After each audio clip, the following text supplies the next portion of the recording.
जी, इसमें तो आप जानते हैं कि जो पीएमएलए कानून है, सुप्रीम कोर्ट ने भी खुद कहा कि इसमें जो सप्लीमेंट्री चार्जशीट दायर होती है, लोगों को गिरफ्तार होता है, इस पर सोचना चाहिए, है ना। गृह मंत्री जी से मैंने इंटरव्यू किया, उन्होंने कहा कि सोचना चाहिए, पर उन्होंने ये कहा कि भ्रष्टाचार के खिलाफ कानून में कोई डाइल्यूशन नहीं होना चाहिए। ये कानून भ्रष्टाचार के खिलाफ नहीं है, ये कानून विपक्ष के खिलाफ है। ये कानून उन लोगों के खिलाफ है जो लोग मोदी जी के खिलाफ बोलने की जरूरत करते हैं। ये कानून उन बिजनेसमैन के खिलाफ है जो मोदी जी को डोनेशन देने से मना कर देते हैं। ये कानून केवल और केवल लोगों को चुप कराने का कानून है। ऐसा कैसे कानून है? एफआईआर होगी और सारे जेल के अंदर, उसके बाद जांच होगी, उसके बाद मुकदमा चलेगा, मुकदमे में निर्दोष होगे तब जेल से बाहर आओगे। ये तो कानून पूरी दुनिया में नहीं है।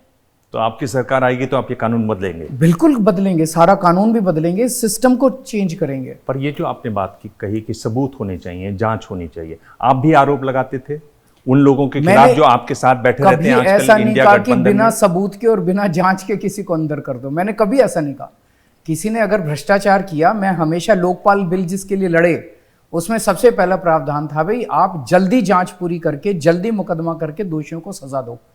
यहां तो जांच का कुछ नहीं पता। 2.5 साल तो हो गए हमारी जांच होते होते इस सो कॉल्ड शराब घोटाले में, सबको अंदर कर दिया। जांच अभी भी चल रही है, अभी तो मुकदमा शुरू भी नहीं हुआ। इसमें 450 विटनेस हैं, 76,000 पेज हैं, 25 साल चलेगा ये मुकदमा। तो 25 साल हम जेल में रहेंगे, मैं मनीष सिसोदिया हम जेल में रहेंगे। ये कौन सा कानून है? तो ये कानून भ्रष्टाचार के खिलाफ नहीं है, ये कानून विपक्ष के खिलाफ है, जनतंत्र खत्म करने के लिए है। वन पार्टी वन लीडर, उनका सपना है मोदी जी का कि इस देश में केवल एक ही नेता होगा, नरेंद्र मोदी जी। बाकी अपनी पार्टी वालों को भी सबको उन्होंने पैदल कर दिया, विपक्ष को सबको जेल में। आपको कहीं ना कहीं डर है कि आप 25 साल तक जेल में रहेंगे?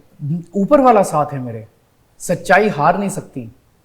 दूसरी चीज, भगत सिंह देश को आजाद कराने के लिए जेल गए थे, फांसी पे चढ़ गए हंसते हंसते। मैं आज देश को बचाने के लिए अंदर जा रहा हूं। पूरी जिंदगी भी अगर मुझे देश के लिए जेल में रहना पड़े, मुझे कोई गम नहीं है, फक्र है मुझे।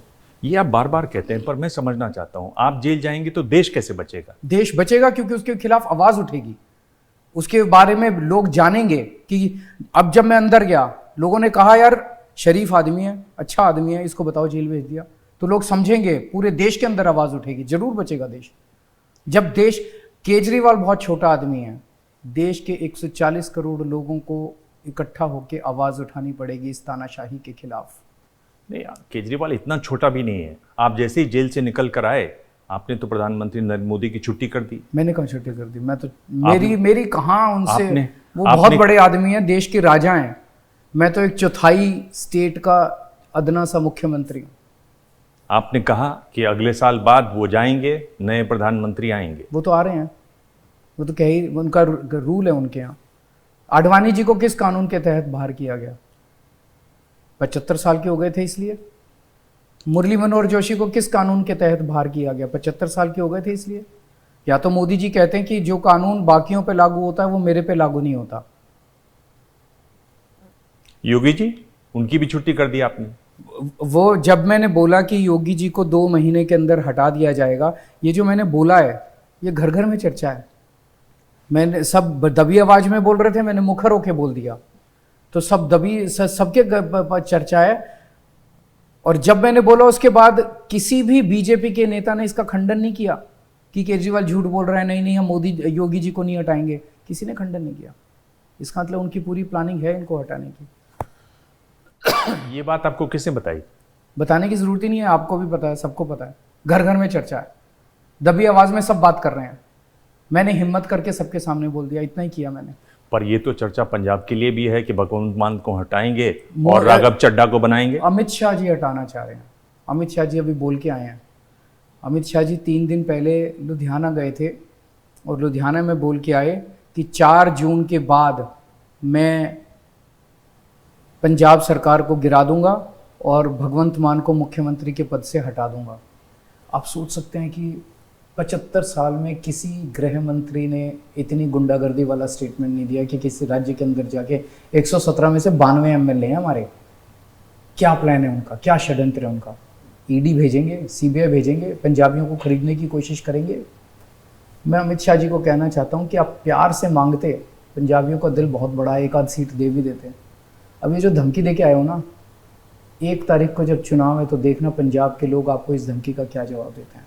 वो तो एक बात है, मैं ये कह रहा हूँ ये जो घर घर बात चलती है, जो सत्ता के गलियारों में जो चर्चा चलती है, उसमें ये ये चर्चा चली कि भगवंत मान को हटाएंगे आप वाले और राघव चड्ढा ये को। बीजेपी की फैलाई हुई है, दूर दूर तक कोई ऐसा हो सकता है?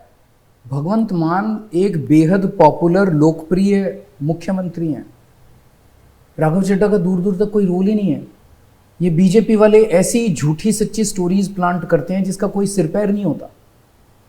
एक बड़ा जो इनकी बात है, जो घर घर में चर्चा है, इन्होंने शिवराज सिंह चौहान को हटाया कि नहीं हटाया? वसुंधरा राजे को हटाया, रमन सिंह को हटाया, देवेंद्र फडणवीस को पैदल कर दिया, खट्टर साहब को हटा दिया। कोई बचा है बीजेपी के अंदर? अब एक ही बचा आदमी, योगी आदित्यनाथ, जो इनको चैलेंज कर रहा है। पूरा देश जानता है कि अमित शाह जी की और मोदी जी की बनती नहीं है योगी आदित्यनाथ की। मेरे को कहने की क्या जरूरत है? जैसे ही घड़ी का काटा दोपहर 2:30 पे आए, बबीता जी का दिल सास बहू साजिश के लिए मचल जाए। और ये है इनकी बहू, पूरे दिन ऑफिस की टेंशन हो जाए गॉन जब ये करें अपना फेवरेट शो फ्री टाइम पे ऑन। इनकी तरह आप भी देखिए अपना फेवरेट शो अपने टाइम पर और डाउनलोड कीजिए एबीपी लाइव ऐप अपने स्मार्ट टीवी पर।